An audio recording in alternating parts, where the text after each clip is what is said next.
செம்முகம் ஐந்துள சகட சக்கர தாமரை நாயக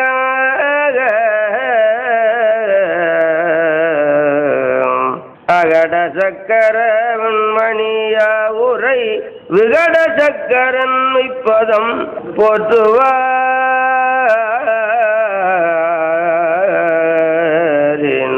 போற்றுவாரினோ சேந்தனை கந்தனை செங்கோட்டு வெற்பனை செஞ்சுடர் வேல் வேந்தனை செந்தமிழ் நூல் விரித்தோனை விளங்கும் வள்ளி காந்தனை கந்த கடம்பனை கார்மயில் வாகனனை சாந்துணை போதும் மறவாதவர்க்கொரு தாழ்வில்லையே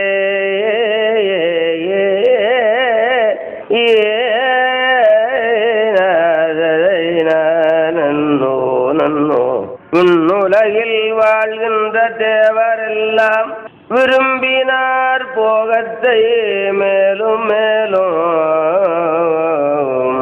மண்ணுலகில் வாழ்கின்ற மாந்தரெல்லாம் மனையோடு பொய் வாழ்வை மதித்துள்ளார்கள். பன்னுடைய பதஞ்சலி வியாக்கிரபாத பாக்கியமே உம்மை போல் பரதன் தன்னை எண்ணினார் உலகம் இல்லை இல்லை யாங்கள் செய்த மாதவமே பெரிது மாதோ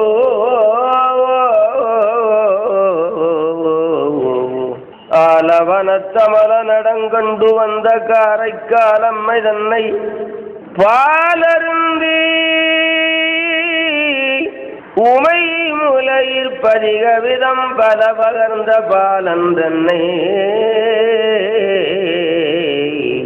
சூலையினை சிவன் அருளால் துடைத்தானை தடுத்தான் தோழன் தன்னை மாலை மணி வாசகனை மற்ற அடியறையும் அடி வணங்குவோவே போதம் ஒரு சூத முனி புகந்த காந்த புகழ்கடலில் படிந்ததனுட் பொருளதான மேதகுவன் புனல் அருந்தி வையம் வெய்யதுயர் பரவி என வெம்மரேரத்தாதவுள் பூம்பொழிற் காஞ்சி குவட்டிலேறி சலதி அமுதினேக செந்தமிழாதான காதன் மழை பொழிந்த அருக்கொண்டாலான கச்சியப்பன் பாதமலர் புச்சி வைப்பா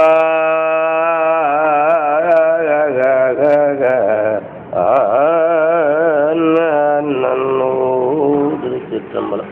பூவார் மலர் கொண்டு பூவார் மலர் கொண்டு அடியார் தொழுவார் புகழ்வார் வானோர்கள் பூவார் மலர் கொண்டு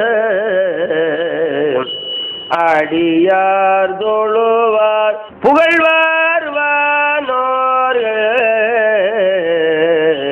மூவார் புறங்கள் எரித்த அன்று மூவர் கருள் செய்தார் தூமாமலை நிற வெறுவி துருவில் நிறையோடு ஆமாம்பிணை வந்தனையும் ஜாரல் அண்ணாமலையாரே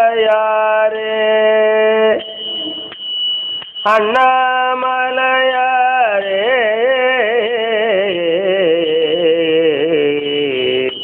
ஞான திரளாய் நின்ற பெருமான் நல்ல அடியார் மேல் ஊன திரளை நீக்கும் மதுவும் உண்மை பொருள் போலும்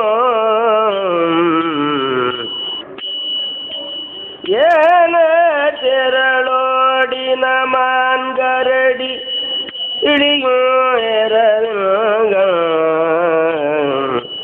ஆனை திரள்வன் தனையும் ஜாரல் அண்ணாமலையாரே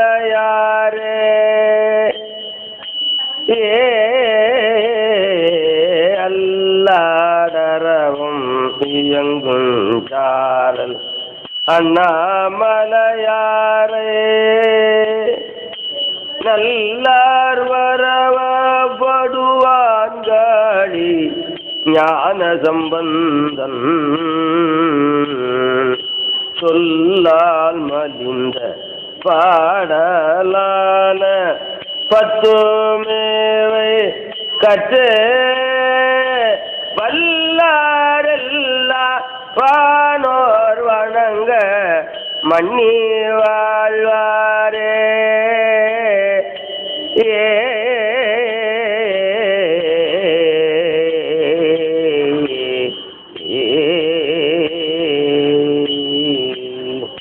திருச்சிற்றம்பலம். நம பார்வதி பதே.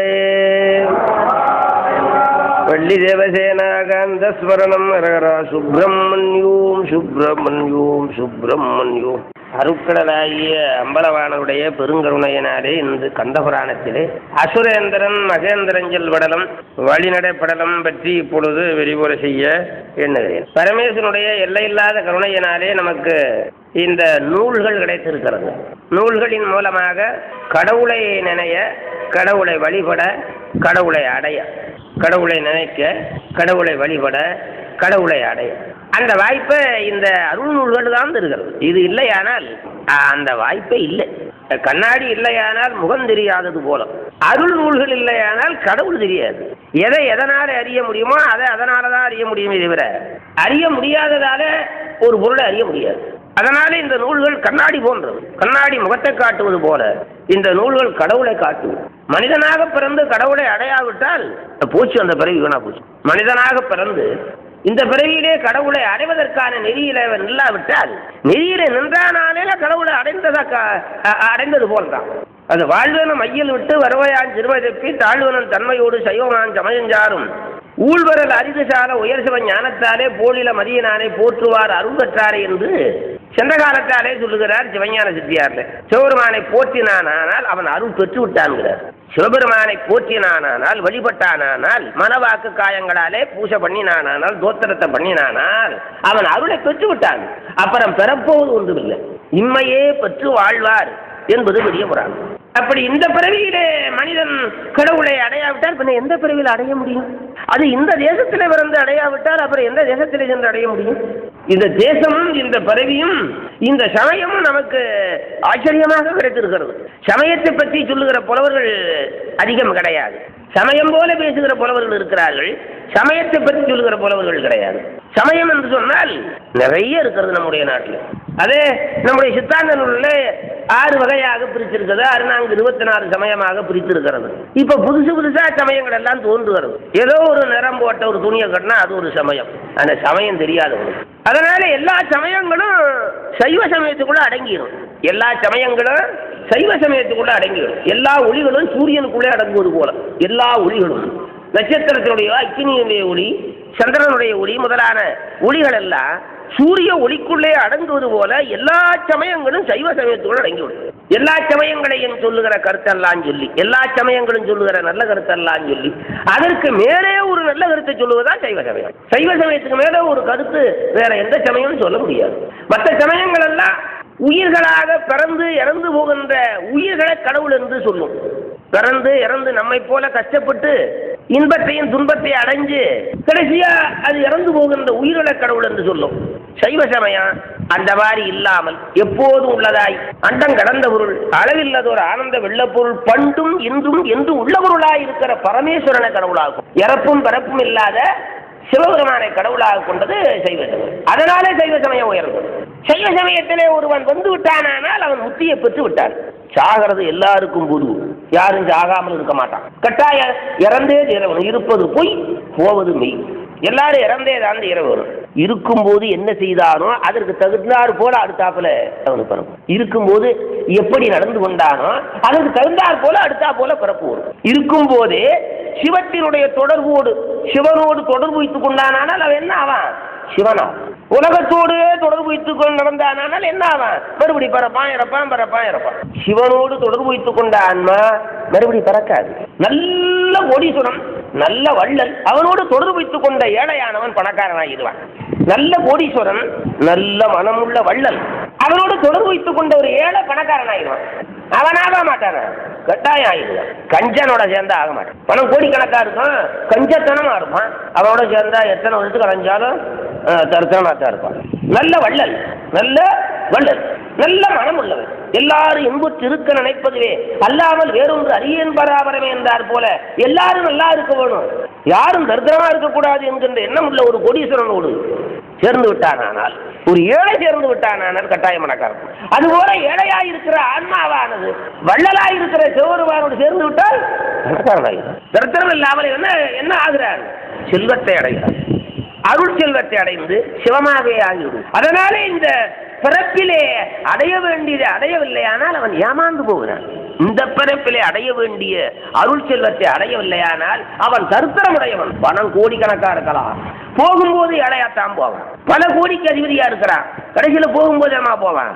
கோடீஸ்வரம் போறான், இவ்வளவு கொண்டு போறான், ஏழையாத்தான் போறான். ஏழை சாகும் போது நம்ம போறேன், ஏழையா போறேன். ஏழை போகும்போது ஏழையா போகலாம், நியாயம். பணக்காரன் போகும்போது ஏழையா போகலாமா? பணக்காரனும் அப்படித்தான், ஏழையும் அப்படித்தான் சாகும்போது போகும்போது. அதனால இந்த பிறவியிலே அடைய வேண்டியது எது என்று கேட்டால் அருள் செல்வம். அருள் செல்வம் செல்வத்துள் செல்வம் பொருட்செல்வம் பூரியார்கள் கூட என்பார் திருவள்ளுவர். அருள் செல்வம் செல்வத்துள் செல்வம் பொருட்செல்வம் பூரியார். பூரியார்னா கீழ் மக்கள், கஞ்சப்பய தர்த்த ஒரு இறக்கமே இல்லாத ஒரு பொல்லாதவன்கிட்ட பணம் இருக்குது. பொல்லாதவன்கிட்ட பணம் இருக்கு, நிறைய வச்சிருக்கு. அவன் அனுபவிக்கவும் மாட்டான், அனுபவிக்க விடவும் மாட்டான். ஐயாறு ஐயா ஒட்டான் இவன் ஐயான் எழுபரப்பினும் கடையான் இவன் பரப்பே என்பது விவேக சிந்தாகும். அதனாலே இப்படி திருவருளை அடைவதற்கு, ஆன்மா உயர்வதற்கு, உயிர் உயர்வதற்கு, உயிர் நல்ல கதியை அடைவதற்கு நல்ல தகுந்த சமயமாக இருப்பது சைவ சமயம். அந்த சைவ சமயத்தினுடைய பெருமை எல்லாம் நம்முடைய நூல் சாத்திர தோத்திர புராணங்கள் விரித்து சொல்லும். சாத்திரங்களும் தோத்திரங்களும் புராணங்களும் விரித்து சொல்லும். இதுதான் கடவுள், இதுதான் சமயம், இதுதான் அவனை அடையும் வழி என்று சொல்கிறது. வழி தெரியாத சமயம் நிறைய இருக்குது, வழி தெரியாத சமயம் நிறைய இருக்கிறது. நமக்கு வழியும் தெரியும், சமயமும் தெரியும், கடவுளும் தெரியும். அடைவதற்கான நெறியை எளிமையாக காட்டியிருக்கு. பின்னை பிறவி அறுக்க நெறிதந்த புத்தருக்கு பல்லாண்டு ஊர்துமே என்றார் போல நம்முடைய சைவ சமயத்தை போல எந்த சமயமும் இவ்வளவு வாய்ப்புகளையும், இவ்வளவு நூல்களையும், இவ்வளவு மார்க்கங்களையும், இவ்வளவு சிறப்பான செய்திகளையோடு வேற எந்த சமயத்தும் கிடையாது. மற்ற சமயங்கள்ல இதுல எங்கேயோ கொஞ்சம் கொஞ்சம் எடுத்து ஏதாவது ஒண்ணு பண்ணி அதை ஒரு நூலா வச்சுக்கிட்டு ஏதோ பண்ணிக்கிட்டு இருக்கிறான். அதனால அப்படிப்பட்ட அந்த நூல்களிலே ஒரு சிறப்புடைய நூலாக இருப்பது இந்த கந்தபுராணம். கந்தபுராணம் கேட்டவர்களுக்கு மறுபடியும் பிறப்பு வராது. தரித்திரமுடையவர்கள் செல்லுமுடையவர்களாகி விடுவார்கள். இந்திரராகி பார்மையில் இன்பமுற்றி இனிதுமேவி சிந்தையில் நினைந்து முற்றி சிவகதி அதனை சேர்வர். அந்தவல் அவுணர்தங்கள் அடல்கட முடிந்த செவ்வல் கந்தவள் புராணம் தன்னை காதலித்து ஓதுவாரே என்பது நூற்பயன். அதனால கந்தபுராணம் கேட்டவர்களை முருகப்பெருமான் அவர்களை தாழ விட மாட்டார். சாந்துனை போதும் மறவாதவர்க்கு ஒரு தாழ்வு இல்லையே என்பது கந்தர் அலங்காரம். ஆகையினாலே அப்படிப்பட்ட இந்த புராணத்திலே அசுரேந்திரன் மகேந்திரன் செல்வடனம்.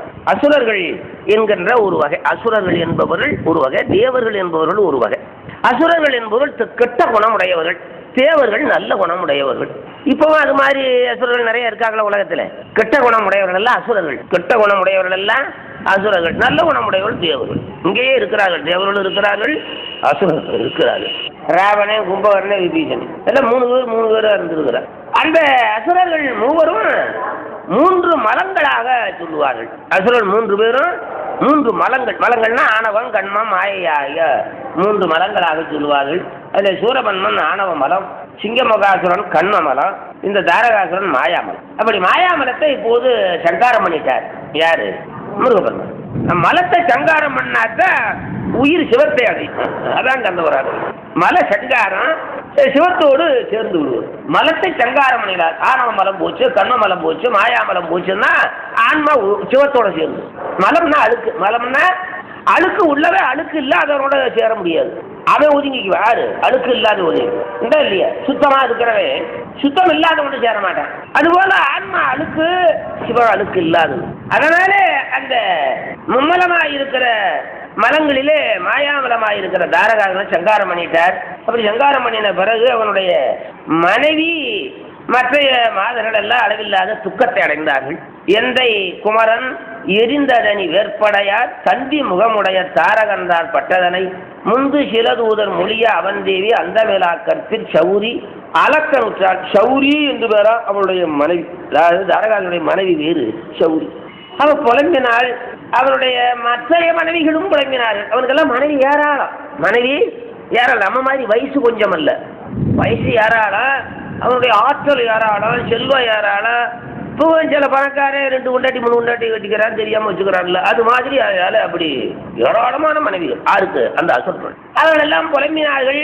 அதுல ஒரு பாட்டு பாடு எப்படி சொல்றாருன்னா, இந்த அசுரர்கள் எல்லாமே சிவபெருமானை குறித்து தவம் செய்து வருத்தப்பட்டவர். பரமாவை குறித்து வரம் வரல, விஷ்ணுவை குறித்து தவம் செய்து வரம் பெறவில்லை, சிவபெருமான் நோக்கி தவம் செய்து வரத்தை பெற்றவர். சிவபெருமான் நோக்கி தவத்தை செய்து வரம் பெற்றவன் இறந்தான்னா எங்க போவான்? இதை முன்னே சொன்ன மாதிரி எங்க போவான்? சிவலோகத்துக்கு போவான். செல்வர் சிவபுரத்தின் உள்ளார் சிவனடிக்குள் பல்லூர் ஏத்த பணிந்து என்றார் போல சிவத்தையே நம்பி இருக்கிறவன் எங்க போவான்? அங்கதான் போவான், சிவலோகத்தான் போவான்.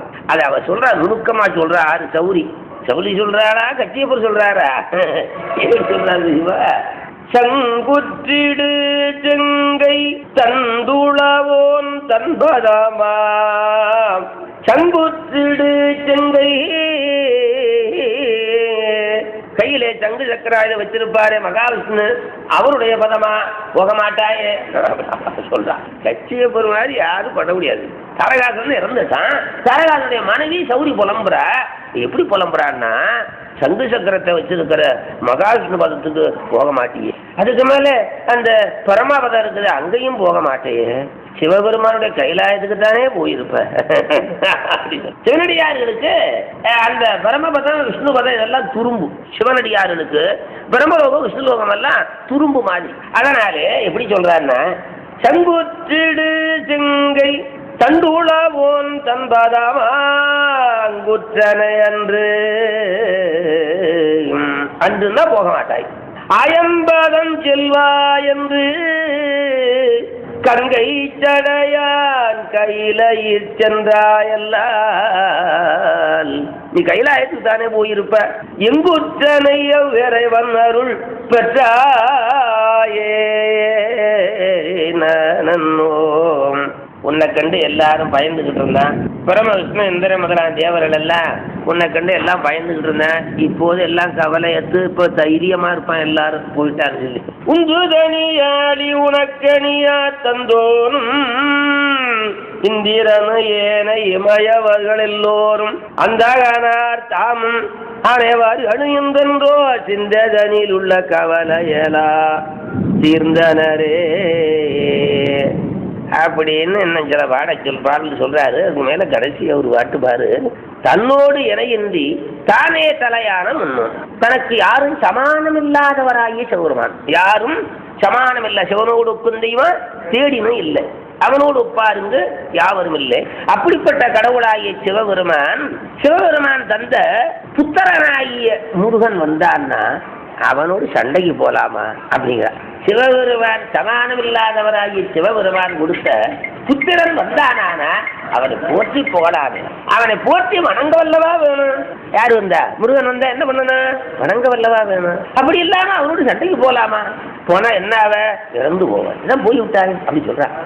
தன்னோடினானே தலையான முன்னோன் அருள் புரிந்த முன்னோன் இளவல்வரின் என்னோ அவனோடு இருந்தாயிரந்தனையே அன்னோ விதிவலியை யாரே கடந்தாரே. அதனால இப்படி முருகன் வந்தானால் அவனை கும்பிட்டு தோத்திரம் பண்ணி இடத்துல வரவாங்கிறத விட்டுட்டு அவன் சண்டைக்கு போலாமா?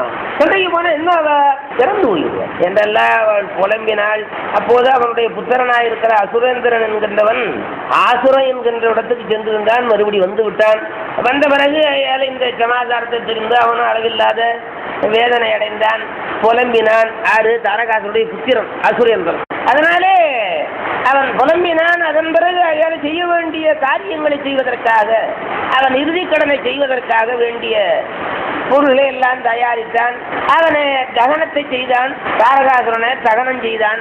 அப்படி தகனம் செய்த பிறகு அவனுடைய தேவிமார் எல்லாம் சௌரி முதலான தெய்வமாறு இல்லை, நாங்களும் அதையால இறக்க போகிறோம், எங்களுக்கும் அழல் மூட்டி தழகணும். அப்பெல்லாம் கணவன் இருந்தால் உடன்கட்டை இருந்துருங்கின்ற ஒரு வழக்கம். அவன் மறுத்து சொல்லி பார்த்தான், கேட்கவில்லை. மறுத்து சொல்லி பார்த்தான், அம்மா நீ இறக்க வேண்டாம் என்றெல்லாம் சொல்லி பார்த்தான், கேட்கல. ஏன்னா ஏதோ ஒரு தாயர்களும் யாமும் கணவனுடன் வானகம் போய் எய்த வழக்கன்றிட விஷயா ஆனபடியே அழகமைக்க அன்னையரா மானனையார் எல்லோரும் வான்கனவின் உட்புக்கார் வான்கனலில் பார்வதி பதையே. தாரகாசுரனுடைய மனைவி மற்ற பெண்கள் எல்லாரும் அந்த தாரகாசுரனுடைய சென்று விட்டார்கள். அதன் பிறகு அசுரேந்திரன் என்ற தாரகாசுரனுடைய புத்திரன் அளவில்லாத வருத்தத்தை அடைந்தார். வருத்தத்தை அடைந்து நேராக அவருடைய பெரிய தகப்பனாக இருக்கிற சூரபன்மன் இருக்கிற மகேந்திரத்துக்கு சென்றார். இலங்கை தான் ராட்சசர்களுக்கு மூலசார். இலங்கை எப்போதுமே எப்போதுமே எப்போதுமே இருக்கும். ராட்சசர்கள் இருந்து கொண்டே இருப்பார்கள். இலங்கையிலனா வாசனை நல்லா தெரியுதுல்ல, நல்லாவே தெரியும். ராட்சசர்கள் இருந்த ஊருங்கிறதுக்கு அடையாளம் நல்லா தெரியுதுப்பா. எப்போதுமே இருக்கும். ஒரு காலத்துல சுத்தமாக காலியாயிடும், அது ஒரு காலத்துல சுத்தமாக காலியாகும். எப்படி ராவணன் காலம் போச்சோ, சூரபன் காலம் போச்சோ, அது போல நல்ல வேலையை நம்ம இலங்கையில வரக்காம இங்க வந்திருக்காரு. அங்க வந்திருந்தா பெரிய தொந்தரவா போயிடும். அதனால இப்படி அந்த அசுரேந்திரன் என்றவன் மகேந்திரமூதூர் என்கின்ற இலங்கைக்கு சென்றான். அப்படி சென்று ஏழை சூரபன்மனை கண்டு இந்த செய்தியை சொல்வதற்காக சென்றான். உளந்தளர்வெய்தி தொல்லை ஒளிமுகன் இழந்து மேனி தளர்ந்தனன் வரியல் போன்று தாரக முதல்வன் தந்த இளந்தனி மைந்தன் வல்லே ஏகல அணையநீர்மை வளர்ந்துகள் தொல்லை வீதம் மகேந்திரத்தை உணர்கின்றார். அப்படி இலங்கையில மகேந்திரபுரத்துக்கு சென்றான். அப்படி சென்றபோது அங்கிருக்கின்ற மக்கள் எல்லாம் கண்டார்கள். இவன் வருவதையும் இவனுடைய முகத்தையும் பார்த்து இவன் ஏதோ வேதனையோடு வருகிறான், இவனுக்கு ஏதோ துன்பம் வந்து விட்டது, அதனால வருகிறான். அதனால இப்படி வரமாட்டானே, இப்படி வரும்போதே இவ்வளவு சோகத்தோட வருகிறான் என்றெல்லாம் சொல்லி அவரவர் மனத்துக்கு பட்டவாறெல்லாம் பேசினார்கள் என்று பல பாட்டு பாடுறார். அதுல இந்த அசுரனுடைய புத்திரனாக இருந்தாலும் இவன் கொஞ்சம் நல்லவனா இருந்தா அசுரேந்திரன், கெட்டவனா அதிகம் இல்லையா. இப்போ அப்பன் சுட்டானா இருப்பான், மகன் நல்லவனா இருப்பாப்பா. அப்படி சில இடங்கள்ல இருக்குது. அப்பன் நல்லவனா இருப்பான், மகன் சுட்டானா இருப்பான். இவன் இந்த மாதிரி அக்கிரமங்களுக்கு போக மாட்டானா ஆறு இந்த அசுரேந்திரன். இப்படி இந்த நம்ம சாதிக்கு தகுந்த அப்பல உனக்கிட்ட வஞ்சகம் இல்ல, சுத்தத்தனம் இல்ல, அக்கிரமம் பண்ண மாட்டேங்கிற, அதனால எனக்கு உனக்கு லாயக்கில்லைன்னு அவன் அப்பன் அடிச்சு துரத்திட்டானா, அதனாலதான் இவன் வரலாம். ஜனங்க பேசிக்க வஞ்சமும் கொலையும் செய்யான் மற்றவன் இதற்கு தாதை வெஞ்சினம் கொடுபோவென்று விடுத்தனன் போரும் என்பார். தஞ்சமது ஆகியுள்ள தாரகன் கொடுவை நோக்கி அஞ்சியே அவனை நீங்க அடைந்தனன் கொல்லோ என்பார் என்றெல்லாம் பலவாறு அவர்கள் பேசினார்கள். அப்படி பேச அதெல்லாம் அவன் கேட்டு அதன் பிறகு ஏழை சூரமன்மனிடத்துல சென்றான். சென்று பெரியப்பாவுடைய காலில் விழுந்து கும்பிட்டான். கும்பிட்டு ஏழை வருத்தத்தோடு அழுகையோடு சொன்னான். என்ன சொன்னான் தெரியுமா? வீட்டிலிருந்து அரசு போற்று வேந்தனை எய்தி அண்ணான் காற்றுனை முன்னர் விழுந்த கரங்களால் அவற்றை பற்றி ஆற்றவன் அறற்றல் செய்ய அவுணர்வன் அது கண்டு ஐய சாற்றுரி பூந்ததன்மை தளர்ந்தரை புலம்பல் என்றான். பெரியப்பாவுடைய காலில் விழுந்தான். விழுந்து அளவில்லாத வருத்தத்தோடு புலம்பினான், அழுதான், தேம்பினான். அப்படி தேம்ப அழுக புலம்ப அப்படி இருக்கும்போது சொன்னான் சூரபன்மன் சொன்னான், கலங்காதே செய்தியை சொல்லுன்னா.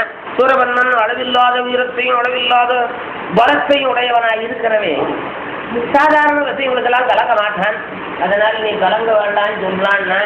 அப்ப சொன்ன அப்பா இந்திரன் சொல்ல கேட்டு, இந்திரனுடைய சொல்ல கேட்டு அந்த சிவனுடைய மகன் கந்தானான் சின்ன பையன், சிவனுடைய மகன் கந்தானான் சின்ன பையன் இந்திரனுடைய சொல்ல கேட்டு இந்த பூத கூட்டத்தையும் தேவ கூட்டத்தையும் கூட்டிகிட்டு வந்து உன்னுடைய தம்பியாகிய தாரகாசுரனையும் கரவுங்கிய மலையும் சங்காரம் பண்ணிட்டாப்பா. சொன்னதை கேட்ட உடனே சூரபன்மனுக்கு கோபம் வந்தது. நீ உண்மையை சொல்லலடா, என்னுடைய தம்பியை யாரும் கொல்ல முடியாது. ஒரு சிவனுடைய மகன் சின்ன பையன் என்னுடைய தம்பியை கொல்லுவானா? அப்படி என்னுடைய தம்பி அப்படி ஆற்றல் இல்லாதவனா? நீ உண்மையை சொல்றா. நீ ஏதோ ஒரு ஒரு ஆதங்கத்துல ஒரு பொறுமில்ல ஒரு வேகத்துல நீ மாறி சொல்கிறாங்க.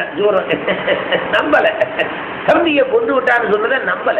சொல்றான், வெய்யசூர் அதனை கேள விழுமிதன் உருமின் நக்கு கையா செய்யாம அவனோடு தாரக வலி ஒன்றனை மையூரல் கண்டத்தனல் மைந்தோரோ அடுதல் செய்வான் பொய்யது விருவல் மைந்தோ உண்மையே பூரி என்றான்.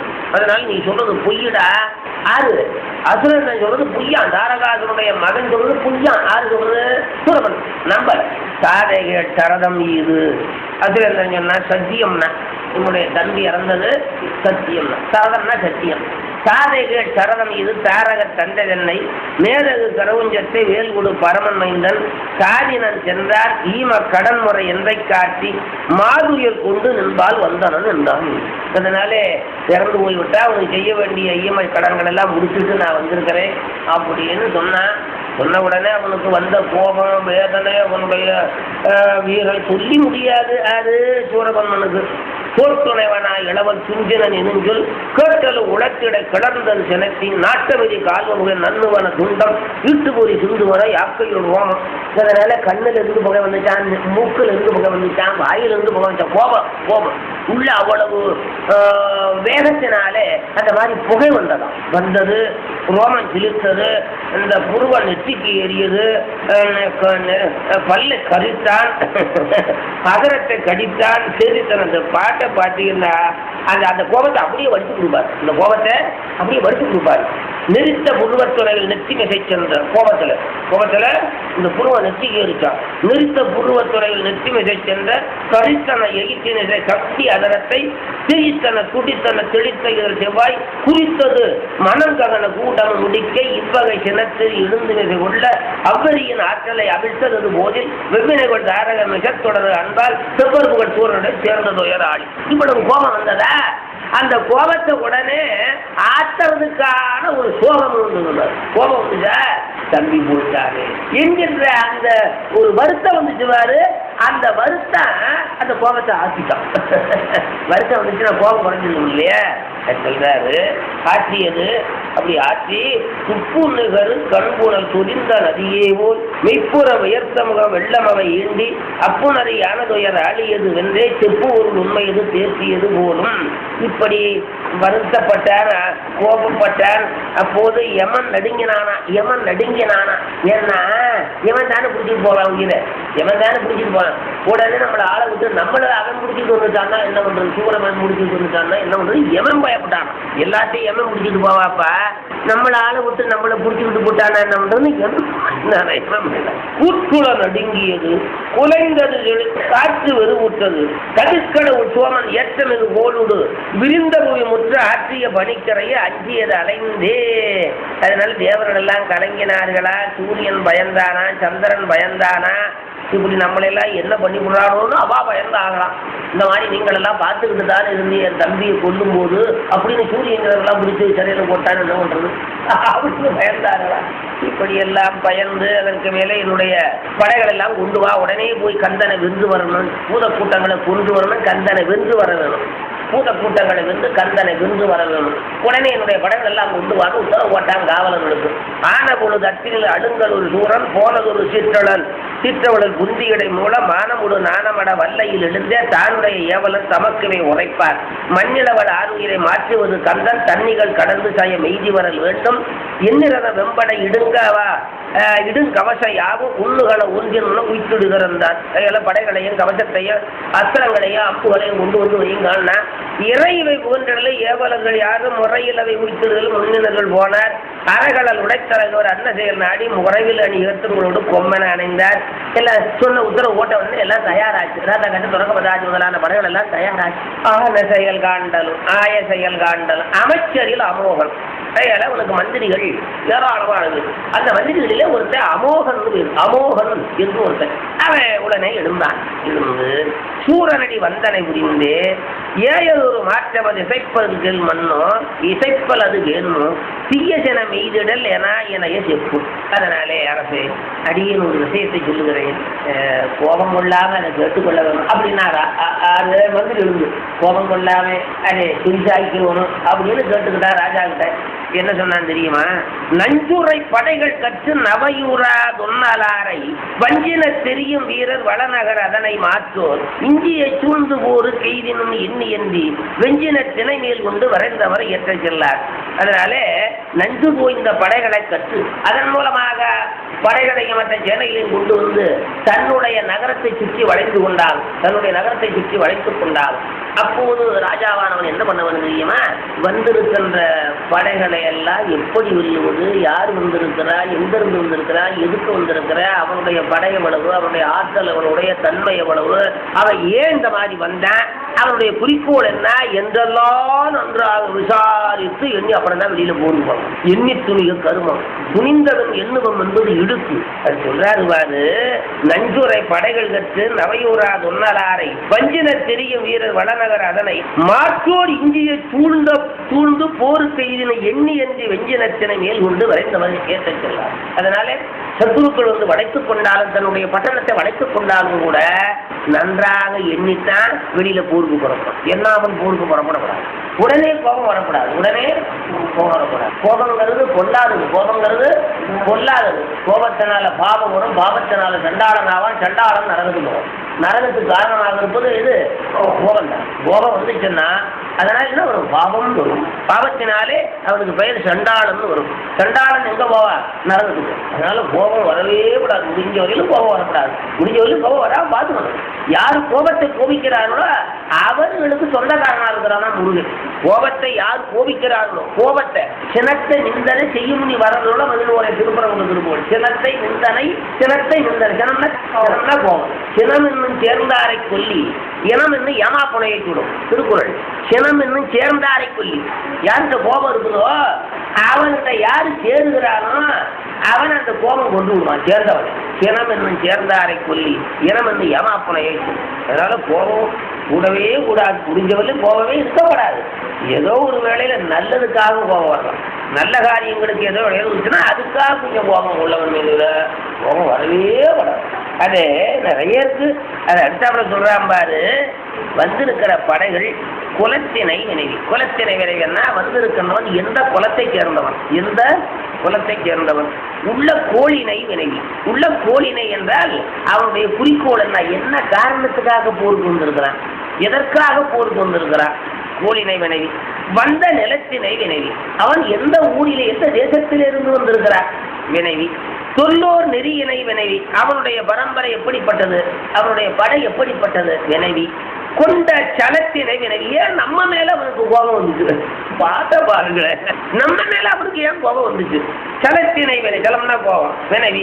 போர்சை தானையை வினைவி. அதற்கு மேல அவன் எவ்வளவு படைகளை கொண்டு வந்திருக்கிறான், படைகள் எவ்வளவு கொண்டு வந்திருக்கிறான். ரத்த கச்ச தொடக்கபதாரி 4 வகை சேரடி எவ்வளவு படைகளை கொண்டு வந்திருக்கிறான். அதுக்கு தகுந்தாற்போல் நம்ம அதுக்கு மேல படைகள் கொண்டு போடுவோம். அவன் 1000 பேர்த்த கொண்டு வந்திருந்தா நம்ம 100 பேர்த்த கொண்டு போனோம், என்ன ஆகும்? தொலைஞ்சோம். அவன் 1000 பேர் கொண்டு வந்து வெல்லணும்னா என்ன பண்ணணும்? 2000 பேர்த்த கொண்டு போகணும். அதுபோல படைய வினைவி. போர்ஜி தாடைய வினை. அன்னோர் பலத்தினை வினை. அவனுக்கு எவ்வளவு ஆற்றல் இருக்கிறது, எப்படிப்பட்டவன், எவ்வளவு ஆற்றல் அவனுக்கு இருக்கிறது வினை அல்லால் மற்றொன்று மனம் கொள்வாரும். இதெல்லாம் நன்றாக விசாரித்து அதன் பிறகு அல்லவா போருக்கு செல்ல வேணும். போருன்னா என்ன சாதாரண வேலையா, விளையாட்டா? போருங்கிற விளையாட்டா? இத்தனையும் நன்றாக தெரிந்தல்லவா போருக்கு செல்ல வேணும். யாரு சொல்ற? அமைச்சனாரிய அமோகன் சொல்ற. அமோகன் அமோகமா பேசின அந்த வரத்தினில் வலியனாரோ அவர்கள் வரத்திலே வலியுடையவனா, மாயையில் வலியினாரோ மாயை செய்வதிலே வலியுடையவனா, கரத்தினில் படைக்கலத்தில் கல்வியில் வலியினாகும். அதனால் தன்னுடைய ஆற்றல், படைக்கலம், கல்வி இவர்களிலே வல்லவனா, உரத்தினில் வலியினாரோ உணர்ச்சி சேர் ஊக்கம் உள்ள சிரத்தினில் வலியினாரோ என்றுவே சேர்வர்கள். அவனுக்கு அறிவு எப்படிப்பட்டது, அவனுடைய ஆற்றல் எப்படிப்பட்டது. ஒற்றரை தூண்டி, அதற்கு மேலே அதற்கு ஒற்றரை தூண்டி ஒரு நல்ல ஒற்றரை தூதுவனை விட்டு ரகசியமா சீடியை விட்டு பார்த்து அதில் எவ்வளவு படைகள் வந்திருக்குது, எப்படி படைகள் வந்திருக்குது, எப்படி ஆளுநர் இருக்கிறார். ஒற்றரை தூண்டி அன்னோர் உருவலி உணர்வரையணும் மற்றுமோர் ஒற்றி நல்லால். முதல்ல ஒரு ஒற்றனை விட்டு தெரிஞ்சுக்கிட்டு அதற்கு மேல ஒரு ஒற்றனை விடணும். இன்னொரு தூதனை நுட்பமான தூதனை அவருக்கு தெரியாம விட்டு அல்லால் மல்லது மனத்திற்குள்ள கட்சி எப்போது உலகியல், அரசியல், அருளியல் எல்லாம் நன்றாக கரைச்சு குடிச்சவர். உலகியல், அருளியல், அரசியல் எல்லாமே நன்றாக கரைச்சு குடிச்சவர். அதனாலே அல்லது மனத்துள் கொள்ளார் சுற்றுரு அடிகமன்றி ஒரு உடை துவண்டி சுழும் கட்சியும் உளதோ என்னே என்னாயொரி தேர்வர் பின்னும் வினையது விளைவை என்றும் மெல்லிய என்கை வைத்தார் அதிகமும் அணையதன்மை அதனையும் திருமைத்தாக நினையில தமக்கு மாற்றார் நேர்ந்தவராயின் மேலோர் முனையுறு புலத்தீர் ஆற்று உண்மையும் உண்ணி செய்வார் அப்படின்னு நிறைய சொன்ன நல்லா சொல்றேன். பல கருத்துக்கள் வருது. வீரமும் வலியும் மிக்கோராயினும் உன் தம்பி இறந்து விட்டான்னா விதி முடிஞ்சிருச்சுன்னா எவன் தான் இறக்க மாட்டான். ரொம்ப கட்டிக்காரன்னு வச்சுக்கப்பா, ரொம்ப கட்டிக்காரன்னு வச்சுக்க. விதி முடிஞ்சு வச்சுன்னா கட்டிக்காரன் விதி என்ன பண்ணுது? அப்பாவிகளை வேணா அடிக்கலாம் கட்டிக்காரன். தனக்கு கீழே பலம் இல்லாதவனை பார்த்து அடிப்பான் கட்டிக்காரன். உண்டா இல்லையா? அதுவும் பலம் உள்ளவன்ட்ட போக மாட்டான். பலம் உள்ளவன்ட்ட விதி என்ன பண்ண முடியும்? அது சொல்ற வீரமும் வலியுமிக்கோர் ஆயினும் விதி வந்தியில் பாரிட வலியில் ஒரு படுத்திடப்படுவோம். விதி முடிஞ்சு வச்சுன்னு வச்சுக்கப்ப அவனுக்கு பெரிய கட்டிக்கார வேண்டியதில் அவனை சங்காரம் பண்ண சும்மா சாதாரண ஆளு. விதி வேலை செய்யுது. பேருடல் அழிய ஆற்றல் பெருமையா பெறாமையா உன்னை போல வச்சன தேகமும் ஆற்றலும் தாரகாசுரன் பெறவில்லை. அதிகமாக பெறா இதுவாயிர தாரகன் மழலை தேரா சிறுவனும் தெரியப்பட்டான். தாரகன் மழலை தேரா சிறுவனால் தெரியப்பட்டான். அடுத்த பாட்டை பாருங்க. கலகலம் இடத்துண்டை களலடி சிறுவன் கைமா முருகன் இருக்கிறானே சின்ன பையன் காலில் குருசு போட்டிருக்கானா, தண்டை போட்டிருக்கானா, சதங்க போட்டிருக்கானா, அது என்னவா சத்தம் போடுறான்? கலகலகலான சத்தம் போடுறான். இந்த பாட்டில் உங்களுக்கு ருசியா தெரியுது இல்லையா? எப்படி தெரியுது? அல்வா சாப்பிட்ற மாதிரி இருக்குல்ல? கலகலம் விளக்கும் தண்டை அது முருகன். இங்கனவோட அந்த முருகனுடைய காலில் அணிந்திருக்கிற அந்த சதங்க அழகு போக்குவரத்தை வச்சு அனுபவிக்கிறார் கட்சிப்பர். இந்த இடத்துல கூட யாரு பேசுறா? எதிரியினுடைய அமைச்சர், அசுரன் சூரபனுடைய அமைச்சர். கலகலம் விளக்கும் தண்டை களலடி சிறுவன் முருகன் கைமா தலையுடைய இளவல் என்னை தடிந்தது அற்புதத்தென்றால் கைமாவாகிய யானை முகமுடைய உன்னுடைய தம்பியை கொன்றது ஒரு பெரிய அதிசயம் அல்ல. என்னன்னு கேட்கிறிய? வலியரும் ஒரு காலத்தில் வன்மையை இழப்பர். ரொம்ப சாமர்த்தியம் உள்ளவன் ஒரு காலத்துல தன்னுடைய சாமர்த்தியத்தை இழந்து அசந்து இருக்கிறது பார்க்கறது இல்லை. இப்போ அந்த காலத்துல நான் அப்படி போனேன், இந்த காலத்துல இத்தனை பேர்த்து அடிச்சேன் அப்படிலாம் சொல்லலாம். அந்த காலத்துல இப்போ எல்லாம் முடியல. ஆண்டவன் சக்தி யாருது தெரியுமா? சக்தி யாருது? நிச்சயமா முடியாது. சக்தி அதை நம்மளும் வச்சுக்கிட்டாவே இப்போ நமக்கு இருக்கிற சக்தி யாருதுப்பா? நிச்சயம் முடியாது. அப்புறம் குறிப்பிட்ட காலம் வந்து அப்புறம் வாங்கிக்கிறேன், சக்தியை வாங்கிக்கிறேன். உண்டா இல்லையா? 30 வயசுல எப்படி இருந்திருப்பாரு? இப்ப சக்தி சொல்ல முடியுமா? அந்த வயசு மாதிரி சொல்ல முடியுமா? அதனால சக்தியை கொடுக்கறவன் தான் சக்தியை வாங்கிக்கிறவன் அல்ல. சக்தி அவனுடைய நல்லா ஞாபகம் வச்சிடும். சக்தி யாருது? சக்தியை கொடுக்கும்போது கட்டிக்கார மாதிரி இருக்கார். சக்தி தன்னுடையது அல்ல. தன்னுடைய இருந்தா எப்போதும் இருக்கும், நம்மளுதா இருந்தா எப்போதும் இருக்கும். அவளுதா இருப்பதனால கொடுக்குற அப்புறம் வாங்கிக்கிறேன். இப்படி இருக்கும்போதே இவ்வளவு அக்கறம் பண்றான் ஐயா. அது அப்பா அது சொல்றாரு. வலியொரு ஒரு காலத்தில் வன்மையை இழப்பது.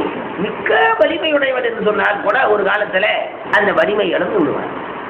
மெலியர் ஒரு காலத்தில் வீரராய் திகழ்வது. மெலியராய் இருக்கிறவன் சக்தி இல்லாதவன் ஒரு காலத்துல சக்தி உடையவன் ஆகலாம். பணக்காரன் ஏழை ஆகலாம், ஏழை பணக்காரன். யாருமே இன்றி வைகும் இறைவர் நீ சிறுவன் தன் மேல் போரினை முன்னியர்கள் புகழ்மையதென்றால் யாரும் சமானம் இல்லாத வீரமுடையவராகிய தாங்கள். யாரை சொல்றார்? சூரவன். யாரும் சமானம் இல்லாத வீரமுடைய நீங்க ஒரு சின்ன பையன் மேல சண்டைக்கு போலாமான்னு சட்டுன்னு இறக்கி விட்டாப்பாரு சூரபன் என்றார். ஆனால் சீரோடு மதுகை யாவும் சேர்ந்து அவனில் வந்த வீரரை படையோடு வெற்றி கொண்டவர் என்றார். அதனாலே அவனுடைய படை மற்றதெல்லாம் தெரிஞ்சுக்கிட்டு அதுக்கு மேல உன்னுடைய படையை விடு சண்டைக்கு போவது. நீ கிடுகிடுன்னு போறேன்னா இதுனா அர்த்தமா? இது முதல்ல ராஜா போலாமா சண்டைக்கு? உனக்கிட்ட படை இல்லையா, பலம் இல்லையா, ஆட்கள் இல்லையா? அரிதரு அமைச்சர் தம்முள் அமோகரி தன்மை தேற்ற உறுதியிலிருந்து சூரன் உள்ளூர் சினத்தை ஏற்று வார்த்தை நீ சொல்றது நியாயம்தான் என்று ஏற்றுட்டான். நீ சொல்றது நியாயம் ஏற்றுக்கிட்டு விரல்களை அரிமான் ஏற்று விழுத்தகுத விஷங்கேரி சிறிதரு உடைங்கிறது முன் சிலவரை நோக்கி சொல்வான். பகனுடு மயூரன் சேனன் பருதியம் புள்ளின் தேரோன் சுகனிவர் முதலா உள்ள தூதரை தரிது என்ன புகழ்வனை சூரபன்னன் பொன்னடி இறஞ்சி ஏற்றி தகுவர்கள் தலைவர் மற்ற சாரணர் தம்மை விட்டார். அதனால தூதர்களை எல்லாம் வர சொன்ன பகன் மயூரன் சேனன் பரிதியம் புள்ளின் பேரோன் சுகன் முதலான தூதரை எல்லாம் கொண்டு வான தூதர்கள் வந்தார்கள். சாரணர் இணையர் போர்ந்து தாழ்முறை படிந்து நிற்ப சூரணங்க அவரை நோக்கி துண்ணன நீவி ரேகி பாரிடை வந்த கந்தன் பான்மையும் படைவெம்பூதர் சேரு தொகையாவும் சேர்ந்திவன் வருகிறான். அந்த தூதரெல்லாம் விட்டு அந்த கந்தன் எவ்வளவு கூட்டத்தை கூட்டிட்டு வந்திருக்கிறேன், அந்த கூட்டமெல்லாம் எப்படிப்பட்ட கூட்டம், ஏன் வந்தேன், எதுக்கு வந்தேன், எப்படி வந்தேன் என்றெல்லாம் சொல்லி நன்றாக தெரிந்து கொண்டு வாருங்கள் என்று அந்த தூதரை விட்டார். அவர்கள் சென்று பார்க்கிறார்கள். ஒற்றுவர் உணர்ந்தன்மையில உச்சி மேல் கொண்டு தங்கோர் பொற்றடம் கடல்கள் தாழ்ந்து புடவியை நோக்கி சென்றார். மற்றவர் போய் பின்னர் மாறிலா சூரபர்மன் வெற்றி உலகனர் ஒற்ற வீற்றிருந்து அரசு செய்தான். ஏதமில் சூரபர்மன் இளவலன் முடிவு நேடி மாதுயர் குண்டு தேறி வைகிய தன்மை சொற்றான். ஆதியன் கடவுள் மைந்தன் அமரன் கிரியை நீங்கி பூதல மீது வந்து நெறியினை புகழ விட்டான். அதனால இப்படி சூரபர்மன் போருக்கு புறப்பட்டவன். அதை அமோகன் என்கின்ற அந்த மந்திரியானவன் நீதியை சொல்லி அறிவுரையை சொல்லி அவனை சாந்தப்படுத்தியதும் இந்த வரலாற்றை சொன்னேன். அதற்கு மேலே முருகப்பெருமான் அந்த தேவகிரியிலிருந்து இறங்கி பூமியிலே அவன் அப்பா இருக்கிற அந்த கோயில்களோடு வழிபட்டு கொண்டு வருகின்ற அந்த முறையை சொல்லுகிறேன் என்று ஆரம்பிக்கிறார். இதுக்கு பேர் வழிநடைப்படலம். ஒரு வழிநடை படலம் என்று இதற்கு பெயர். வழிநடைப்படலாம் இது ரொம்ப விசேடமான படலம். வழிநடைப்படலம்னா கேதாரத்திலிருந்து திருச்செந்தூர் வரையில் அவங்க அப்பா இருக்கிற கோயிலெல்லாம் கும்பிட்டுக்கிட்டு வாரான் முருகன். அவங்க அப்பா இருக்கிற கோயிலெல்லாம் வழிபட்டு கொண்டு வரான். அந்தந்த தலங்களெல்லாம் எப்படிப்பட்டது என்று சொல்லி அந்தந்த தலத்தினுடைய பெருமையெல்லாம் சொல்லி சொல்லுகிறார். கால வேளையிலே சூரியன் கடலில் இருந்து புறப்பட்டார். கடலிலிருந்து சூரியன் புறப்பட்டான். முருகப்பெருமான் எழுந்தருளி இருக்கிறான். முருகப்பெருமான் எழுந்தருளி இருக்கிறான் என்று சொன்னால் முருகப்பெருமான் அசுரனாகிய தாரகாசுரனை சம்காரம் பண்ணிவிட்டான். தாரகாசுரனை சம்காரம் பண்ணதுனால தேவர் கூட்டத்துக்கே ஒரு மகிழ்ச்சி, தேவர் கூட்டத்துக்கெல்லாம் ஒரு பெரிய சந்தோஷம். தேவர் கூட்டத்துக்கெல்லாம் சந்தோஷம் வந்ததிலே இந்த வருணன் இருக்கிறானே, வருணன் அவன் தேவக்கூட்டத்தை சேர்ந்தவன். தேவக்கூட்டத்தை சேர்ந்தவன் வருணே வாயு அக்னி எல்லாம் தேவக்கூட்டத்தை சேர்ந்தவன். அது சேர்ந்தபடியினால இந்த வருணன் நம்ம கூட்டத்துக்கு சகாயம் பண்ணிட்டாரு. முருகன் நம்ம கூட்டத்துக்கு ஒரு சகாயம் பண்ணிட்டாரு. நம்ம எதிரி கூட்டத்துக்கு கெடுதல் பண்ணிட்டாரு. அதனால நம்ம அந்த முருகனுக்கு ஒரு பரிசு கொடுக்கணும், ஒரு கையுறையாக ஒரு காணிக்கை வச்சு கும்பிடணும் அப்படின்னு நினைச்சானா வருணன். அப்படி நினைச்சிட்டு தன்னுடைய கையினாலே ஒரு மாணிக்கத்தை முருகப்பெருமான் திருவடியில் வச்சான். அது என்னடா மாணிக்கம்னா அதான் சூரிய உதிச்சானார். அது எப்படி சொல்றாரு தெரியுமா? குருமணி மகுடம் மாறும் குடைகளும் திருவிழி வீச குருமணி மகுடம். குருமணி மகுடம்னா 6 கிரீடங்கள், 6 முடியிலையும் 6 கிரீடங்கள். அது கிரீடம்னா எல்லாம் தங்கத்தில பண்ணது. தங்கத்தில நவரத்தனம் பதிச்சது. தங்கத்தில நவரத்தனங்கள் பதித்த கிரீடம். முருகப்பெருமானுடைய 6 சிரத்திலேயே 6 கிரீடங்கள். ஸ்ரீரான கோல கால நவமணி மாலாபிஷேக பாரத விருது என்பார் அருணகிரார். அப்படி அந்த 6 கிரீடங்களும் ஒளிய வீச திருமணி வரையின் மேவு திருக்கை வேற்பெருமானுக்கு. அப்படி அந்த மணிவரை என்கின்ற தேவகிரியில் இருந்து இருக்கிற முருகனுக்கு கருமணி ஆழித்து ஆடி புத்தல்னா வருணன், ஆடினா கடல், புத்தல்னா தேவன். அந்த வருண தேவன் என்ன பண்ணா தெரியுமா? கருமணி ஆடி புத்தல் கையுறையாக அங்கு பருமணி நீட்டிட்டன. பருமணி மணினா மாணிக்கம். பெரிய மாணிக்கத்தை ஒரு கையுறையாக காணிக்கையாக இப்ப பெரியவங்களை பார்க்க போறோம், ஒரு படம் வாங்கி போறோம்ல, கையுறையாக அங்கு பருமணி நீட்டி தென்னப்பானு வந்துதயம் செய்தான். சூரியன் வந்து உதிச்சதை அப்படி சொல்றாரு. சூரிய மாணிக்கமா இருக்கார்ல காலையில தக தக தக. மங்குல் வானமேல் வையவன் கதிரன வழங்கும் செங்கை கூப்பியே தொழுதுடுவான செல்ல. சூரியன் தன்னுடைய கதிர்களாகிய கரங்களால முருகப்பெருமான கும்பிட்டு கொண்டே வந்து விடுகிறானா. அங்க வேளையில் அருமுகன் கடவுளு பகர்ந்து பொங்குதானைய அமரகன் சூழ்தர போந்தான். அப்படி போந்த போது அதில் முதல்ல கேதாரத்தை சொல்றாரு. கேதாரம் என்கின்றதெல்லாம் கேள்விப்பட்டிருக்கீங்களா? இமயமலையில இருப்பது கேதாரம். கேதாரம் போயிருக்கீங்களா? யாராவது இங்க போயிருக்கீங்களா? அப்படியப்பா. வாழ்வாவது மாயம் இது மண்ணாவது தின்னம் பாழ்வோவது பிறவி கடல் பசி நோய் செய்த பரிதான் தாளாதரஞ்சி மிந்தடம் கண்ணான் மலரோன் ஈழ்வேலுற நின்றான் திருக்கேதாரமி நீரே என்று சுந்தர சுவாமி தேவா. அந்த கேதாரத்தில் ஒரு வரலாறு. அது எப்படின்னா, பிரிங்கி என்ற ஒரு முனிவர், பிரிங்கி என்ற ஒரு முனிவர், அவர் எப்படிப்பட்டவர்னா சிவபெருமான மாத்திரம் கும்பிடுறவர். அம்பாளை நீக்கி அம்பாளையும் கும்பிட்டா இந்த லோகத்து பலன் கிடைக்குமா? இந்த லோகத்து பலன் நமக்கு வேண்டாம், முக்தி தான் வேணும்னு சிவனை மாத்திரம் கும்பிடுறவரா. அதனால என்ன பண்ணுவாரு, சிவனை மாத்திரம் சுற்றி விடுவாரா. அம்பாளை விட்டுவிட்டு சிவனை மாத்திரம் சுற்றி வருவாரா. அது ஒரு வகையில முறையினாலும் ஒரு வகையில முறையல்ல, ஒரு வகையில முறையினாலும் ஒரு வகையில முறையல்ல. அது பின்னாடி உண்மையை காட்டுறாரு. நமக்கு சுவாமி அம்பாளை ரெண்டையும் சேர்த்து கும்பிட்றதா நம்முடைய சைவத்தில். சுவாமி அம்பாளை ரெண்டு பேர்த்தையும் சேர்த்து கும்பிட்றதா நம்முடைய ஒரு வேயூர் தோழி பங்கன் விடமுண்டகன். அம்பாளை தனித்து சாமி இருக்க மாட்டாரு, சாமியை விட்டுட்டு அம்பாள் இருக்க மாட்டாரு. உண்ணாமுலை உமையாளுடன் உடனாகிய ஒருவன், உண்ணாமுலை உமையாளுடன் உடனாகிய ஒருவன். சுவாமின்னா அம்பாள், அம்பாள்னா சுவாமி, அப்படித்தான் நம்மளுக்கு இட்லின்னா சட்டினிங்கிற மாதிரி. இட்லினா சட்டி வந்துடுது இல்லைப்பா, அது போல சுவாமி அம்பாள். இப்போ ரெண்டு பொருள் சேர்ந்தே தான் இருக்கும். இப்போ சாதம், சாம்பார், இட்லி, சட்டினி, வெத்தலை, பாக்கு, இந்த மாதிரி ஒன்றோடு ஒன்று தொடர்புடையதாக இருப்பது சிவமும் சக்தியும். சிவம் என்றால் என்ன வரும்? சக்தியதான் சிவம். அது அருளது சக்தியாக அறந்தனக்கு அருளை இன்றி தெரு சிவம் இல்லை, அந்த சிவம் இன்றி சக்தி இல்லை. சிவஞான சித்தியா ஞானம் ஒரு பெரிய சாத்திரம். அருளது சக்தியாகும் அறந்தனக்கு அருளை இன்றி தெரு சிவம் இல்லை, அந்த சிவம் இன்றி சக்தி இல்லை. அதனால சூரியனும் சூரியனுடைய ஒளியும் போல, கதிர்களும் போல, சூரியனும் சூரியனுடைய கதிரும் போல, நெருப்பும் சூடும் போல, பூவும் மனமும் போல, பூவும் மனமும் போல. பூ வேற மன வேறையா இருக்கு. அதனால அந்த பூ வடிவம் உமாதேவின்னு சொன்னா அதுக்குள்ள இருக்கிற மனம் சிவபெருமான். பூ வடிவம் இருக்கே அது உமாதேவி, அதுக்குள்ள இருக்கிற மனம் இருக்கிற கண்ணுக்கு தெரியாம மூக்கினால் உகரப்படுகிற மனம் அது சிவபெருமான். இப்ப தேன் இருக்குன்னு வச்சுக்கோங்க, தேன் கண்ணுக்கு தெரியுதா, அந்த தேன் உமாதேவி. அதுக்குள்ள இருக்கிற சுவை இருக்குது இனிப்பு, அது சிவபெருமான். நல்லா இருக்கு.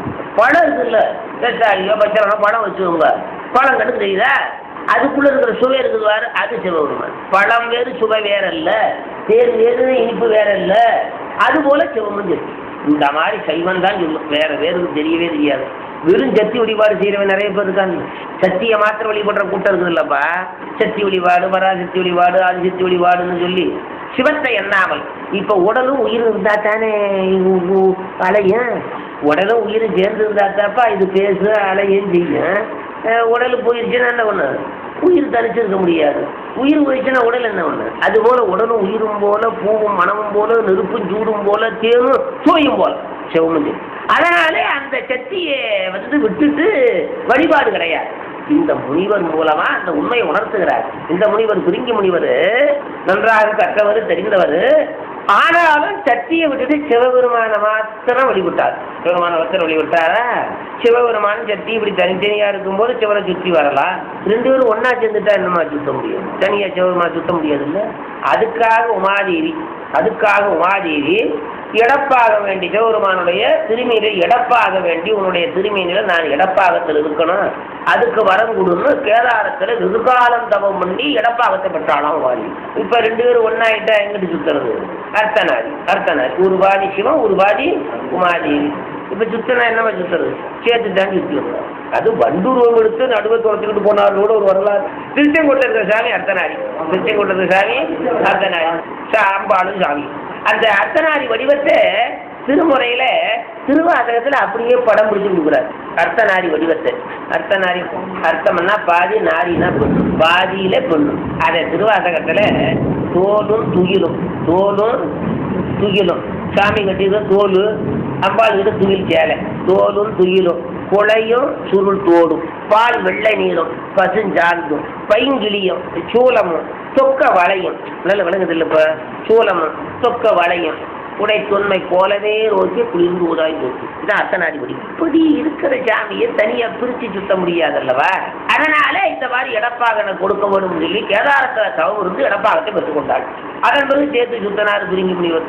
அது சத்தியெல்லாம் வாங்கிக்கிட்டாலாம். 6 உமாதேவி, அப்புறம் 3 காலம் நடந்தாராம்.